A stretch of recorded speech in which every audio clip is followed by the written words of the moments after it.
क्या तुमने कभी गौर किया है, कुछ लोग बिना कुछ कहे ही अपने आसपास का माहौल बदल देते हैं। वे न चिल्लाते हैं, वे न किसी से मिन्नत करते हैं, वे बस खामोश हो जाते हैं और अचानक से हवा बदल जाती है। लोग बेचैन हो जाते हैं, लोग उन्हें खोजने लगते हैं और जो लोग हमेशा सोचते थे कि वे उन्हें बहुत अच्छी तरह से जानते हैं, अचानक समझते हैं कि दरअसल वे उनके बारे में कुछ भी नहीं जानते। सोचो, अगर तुम भी ऐसा करो तो, अगर तुम हर बात पर तुरंत प्रतिक्रिया देना बंद कर दो, अगर तुम झगड़े की जगह चुप्पी चुन लो, अगर तुम हर छोटी बात का जवाब देने के बजाय थोड़ा पीछे हट जाओ, तो क्या होगा? यही असली राज छुपा है। जब तुम हर समय उपलब्ध रहना छोड़ देते हो, भावनाओं में, शब्दों में, शरीर और मन दोनों से, तो लोगों के हाथ से तुम्हें नियंत्रित करने का साधन निकल जाता है, क्योंकि वे तुम्हें हमेशा तुम्हारी प्रतिक्रिया से पकड़ते आए हैं। कभी तुम्हारे गुस्से से, कभी तुम्हारी जल्दी जल्दी हाँ कह देने की आदत से, कभी तुम्हारे डर से।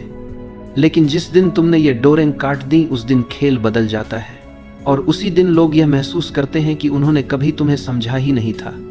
जब तुम अचानक अनुपलब्ध हो जाते हो, कौन घबराता है, कौन गुस्से से तिलमिला उठता है, कौन बार बार कोशिश करता है कि तुम्हें उकसाकर फिर से वही पुराना भाव निकाल ले। ये सब उनके बारे में बहुत कुछ बता देता है और तुम्हारे बारे में भी। सच तो यह है कि तुम अब तक अपनी ऊर्जा ऐसे लोगों पर खर्च करते आए हो जो उसके योग्य ही नहीं थे। तुम हर बार हाँ कहकर खुद को छोटा करते गए, हर बार तुरंत जवाब देकर अपनी शक्ति दूसरों के हाथों में सौंपते गए, हर बार भावनात्मक प्रतिक्रिया देकर अपना ही खून जलाते रहे। और दिन के अंत में तुम्हारे पास क्या बचता है? थकान, चिड़चिड़ापन और एक खालीपन जिसे तुम शब्दों में नहीं कह पाते। लेकिन मैं तुम्हें बताऊं, क्योंकि तुम उन लोगों के लिए बहुत ज्यादा उपलब्ध हो जिन्हें तुम्हारी खामोशी का एक पल भी नसीब नहीं होना चाहिए था।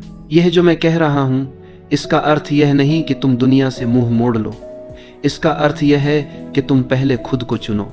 महान संतों ने कहा है, सच्चा अनुशासन है स्वयं को पहचानना। जब तुम यह समझ जाते हो कि चुप्पी 1000 बहसों से ज्यादा ताकतवर है, तो तुम्हारे भीतर एक नई शक्ति जन्म लेती है।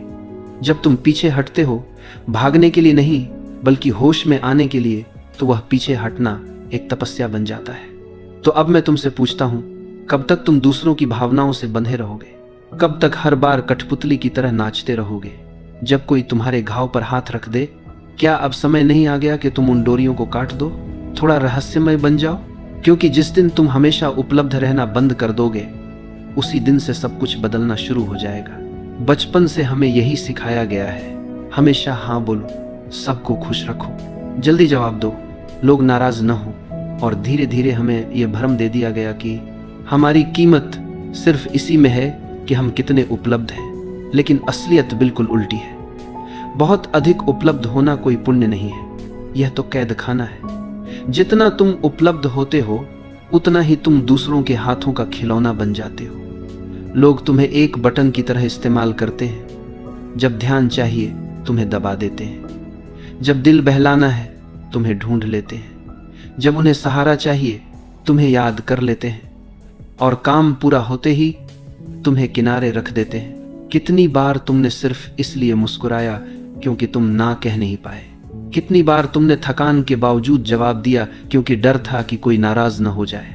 कितनी बार तुमने अपनी सच्ची भावना छुपा ली सिर्फ इसलिए कि कोई तुम्हें ठुकरा न दे?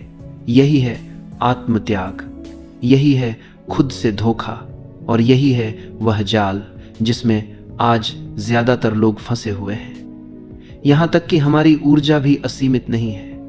हर हाँ, हर प्रतिक्रिया हमारे भीतर से कुछ निकाल ले जाती है, और जब यही ऊर्जा बार बार व्यर्थ खर्च हो जाती है तो हम खोखले हो जाते हैं। लोगों को तुम्हारी परवाह नहीं है, उन्हें सिर्फ तुम्हारी उपयोगिता चाहिए, तुम्हारा साथ, तुम्हारा सहारा, तुम्हारी संवेदना, बस उतनी देर तक जब तक उन्हें जरूरत है। लेकिन जिस दिन तुम सीमाएं खींचते हो, जिस दिन तुम कहना शुरू करते हो बस अब और नहीं, उसी दिन वे लोग तुम्हें बदला हुआ, अजीब और ठंडा कहने लगते हैं। असल में तुम नहीं बदले, बस अब तुम उनके लिए उपयोगी नहीं रहे। और यही है सबसे बड़ा सच, जितना तुम उपलब्ध रहोगे उतना ही तुम्हारी कीमत गिरती जाएगी। क्योंकि जो चीज हर वक्त मिल जाए वह रद्दी कागज बन जाती है, किसी के लिए मूल्यवान नहीं रहती।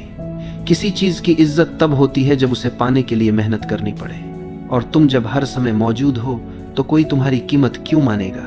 तो अब तुम सोचो, तुम्हारा समय किसे देना चाहिए? तुम्हारा ध्यान, तुम्हारी उपस्थिति, तुम्हारी सुनवाई, किसे सच में इसके योग्य मानते हो? और उससे भी ज्यादा जरूरी सवाल है, कौन तुम्हारी अनुपस्थिति का हकदार है? लेकिन इस सवाल का जवाब देने से पहले हमें समझना होगा कि हम इतने जल्दी प्रतिक्रिया क्यों दे देते हैं। हम हर बार क्यों झुक जाते हैं? हमारे भीतर यह तुरंत उत्तर देने की आदत क्यों बैठी हुई है? इसके पीछे है हमारी ऊर्जा। कार्ल यूंग ने कहा था, मनुष्य का मन कोई मशीन नहीं है, यह एक ऊर्जा तंत्र है। हर विचार, हर भावना, हर प्रतिक्रिया हमारी आंतरिक ऊर्जा का एक हिस्सा खा जाती है। अब सवाल यह है, क्या तुम तय करते हो कि तुम्हारी ऊर्जा कहाँ खर्च हो, या फिर दुनिया तय कर लेती है? जब तुम किसी की बेकार सी आलोचना का जवाब देने लगते हो, जब तुम किसी की उकसाहट पर तुरंत फट पड़ते हो, जब तुम उन लोगों को खुश करने में लगे रहते हो जो तुम्हें कोई कद्र ही नहीं देते, तो दरअसल तुम अपनी जीवन ऊर्जा वहीं लुटा रहे हो जहां से तुम्हें कुछ वापस नहीं मिलने वाला। यूंग ने कहा था, जिसका तुम विरोध करते हो वह और मजबूत होता जाता है। सोचो, जब भी तुम बार बार प्रतिक्रिया करते हो, तुम उसी जाल में फंसते जाते हो।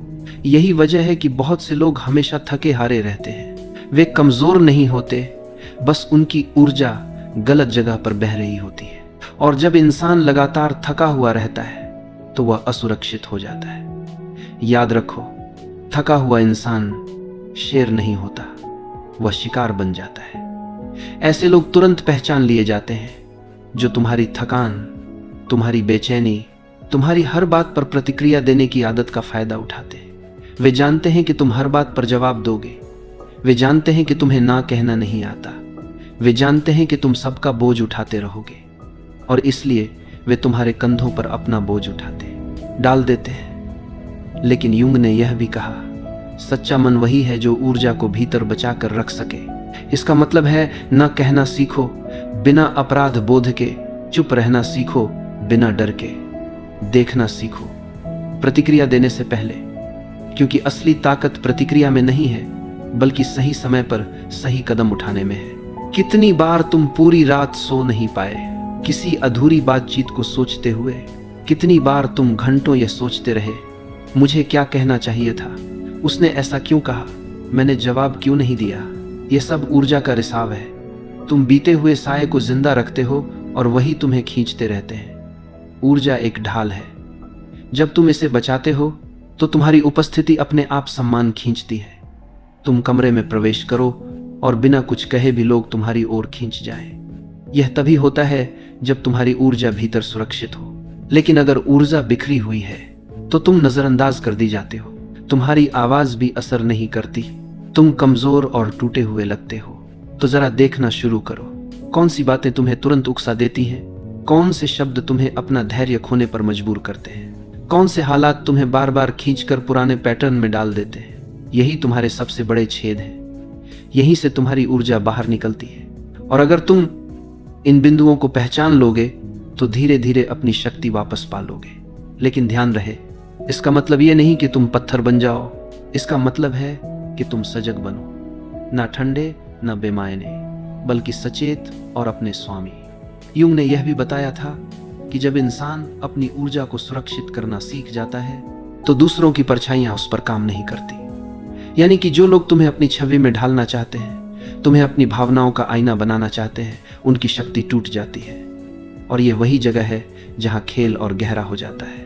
जो लोग हमेशा तुम्हारी दयालुता का फायदा उठाते हैं, जो लोग हमेशा तुम्हारे सहारे खड़े रहना चाहते हैं, जो लोग तुम्हारे शांत होने से डर जाते हैं, असल में वे तुम्हारी ऊर्जा से पलते हैं। जैसे कोई बेल किसी मजबूत पेड़ से लिपटकर जिंदा रहती है, और जिस दिन पेड़ झुकना बंद कर देता है उस दिन बेल सूखने लगती है। इसलिए अगली बार जब तुम किसी को ना कहो, जब तुम प्रतिक्रिया न दो, जब तुम चुप रह जाओ, तो समझ लो खेल बदल रहा है। तुम्हारी अनुपलब्धता उनके लिए संकट है, और यह संकट उन्हें अपने भीतर झांकने पर मजबूर करता है। तुम्हारी चुप रहना कोई कमजोरी नहीं है, यह तुम्हारी आत्मा की शक्ति है। लेकिन यहां से यात्रा और भी पेचीदा हो जाती है, क्योंकि जो लोग अब तक तुम्हें इस्तेमाल करते आए हैं वे अचानक बेचैन हो जाएंगे, वे तुम्हें उकसाएंगे, आलोचना करेंगे, तुम्हें अजीब कहेंगे। असल में समस्या तुम में नहीं है, समस्या यह है कि अब तुम उनके खेल का हिस्सा नहीं हो। और यही है अगला कदम। जब तुम सचेत चुप्पी में जाते हो, जब तुम प्रतिक्रिया देना बंद कर देते हो, तो दुनिया की सबसे गहरी चालें तुम्हारे सामने खुलने लगती हैं। मौन का खेल। आधुनिक दुनिया शोर से भरी हुई है। हर कोई बोलना चाहता है, हर कोई तुरंत जवाब देना चाहता है, हर कोई अपनी बात साबित करना चाहता है, इवन अगर उस चक्कर में उसे अपनी शांति ही क्यों न खोनी पड़े। लेकिन शक्ति, सच्ची शक्ति, वह शब्दों के शोर में नहीं बल्कि मौन की गहराई में छिपी है। ध्यान से सुनो, यह मौन किसी कायरता का मौन नहीं है, यह जागरूक मौन है। वह मौन जो उपस्थिति को और भी गहरा बना देता है, वह मौन जो शब्दों से ज्यादा कुछ कह देता है। जब तुम प्रतिक्रिया देना बंद करते हो तो तुम देखना शुरू करते हो, और जब तुम देखना शुरू करते हो तो तुम्हें वे पैटर्न नजर आने लगते हैं जो पहले तुम्हारी आंखों से छिपे रहते थे।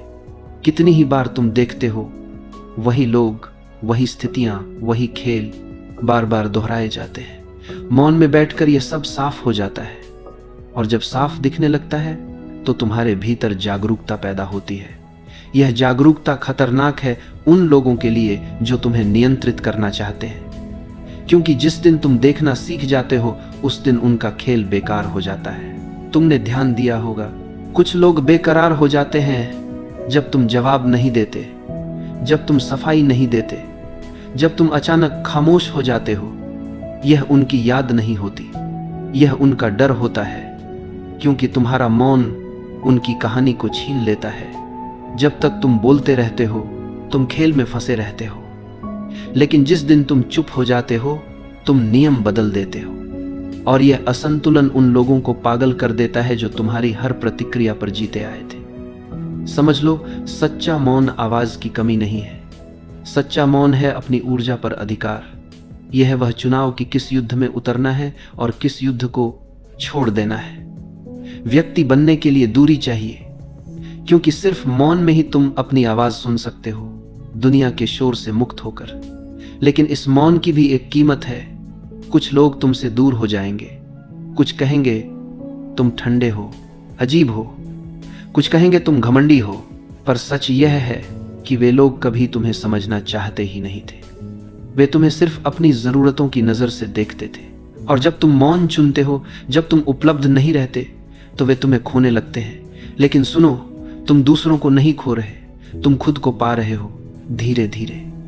यह मौन तुम्हें भीतर से गढ़ता है, तुम्हारी थकी हुई ऊर्जा लौट आती है, तुम्हारा असली चेहरा उभरने लगता है, तुम्हारा केंद्र तुम्हारे भीतर मजबूत होने लगता है।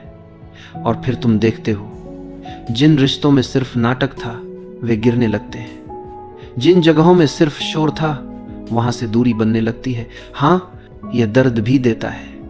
तुम्हें लगेगा तुम अकेले हो गए हो, तुम्हें लगेगा तुम गलत हो, तुम्हें लगेगा सब बदल गया।